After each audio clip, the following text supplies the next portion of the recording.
have we spent the night together? He thought. Maybe I drank too much and don't recall.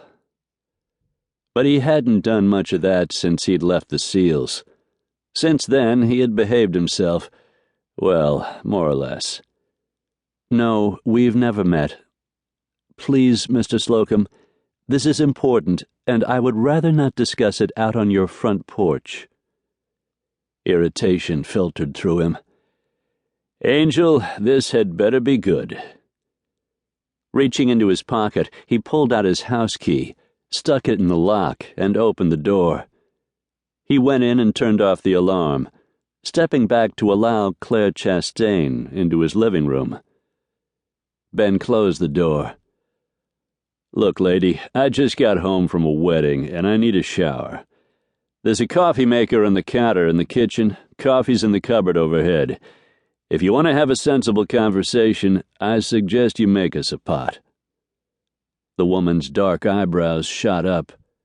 And don't be afraid to actually put some coffee in the pot. Her mouth dropped open. Ben chuckled to himself as he turned and headed for the bedroom. Of all the nerve.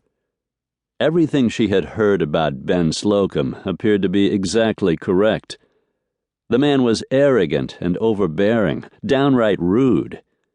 In his rumpled tuxedo and smelling of sex and perfume, it didn't take much imagination to know he had spent the night in a woman's bed. He was a Navy SEAL, she reminded herself. That had to count for something. They had a reputation for being tough, brave, and honorable. Still, from the information she had, he had been out of the military for the past 5 years.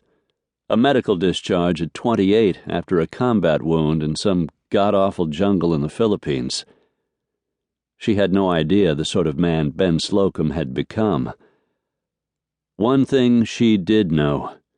He looked even better than the photo she had seen of him when he was 20 years old. At least 6'2", maybe 195 pounds of pure masculinity. Beneath his black tuxedo jacket, a set of ridiculously wide shoulders tapered down to a narrow waist and a pair of long legs.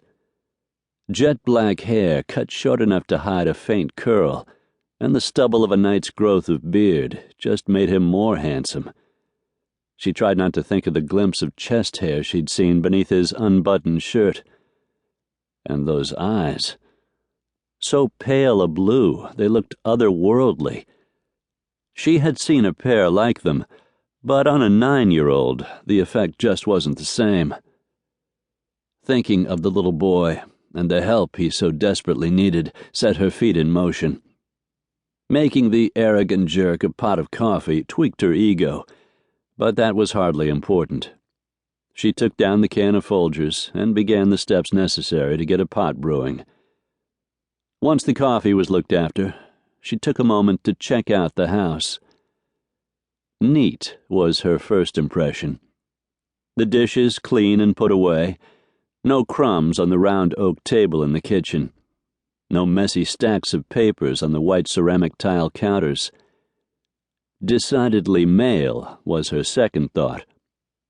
Brown leather sofa and chairs in the living room, oak end tables and pottery lamps. A big flat-screen TV on the wall, and a stack of hunting and fishing magazines sitting on the antique oak coffee table in front of the sofa. She felt something soft brush against her, and looked down to see a big gray tomcat winding between her legs. His golden eyes looked up at her as she bent down to scratch his ears. Well, aren't you a big fellow? The cat began to purr. Ben Slocum was a cat person? She was more a dog lover herself, not that she actually had one, but she liked all animals. From the look of the cat's glossy gray fur, he was definitely well cared for. The sound of a door opening caught her attention. Claire looked up to see Ben Slocum striding down the hall, towel drying his not quite wavy black hair. In jeans and a black t-shirt that stretched over the muscles on a very impressive chest, Ben was a formidable presence. Claire had to force herself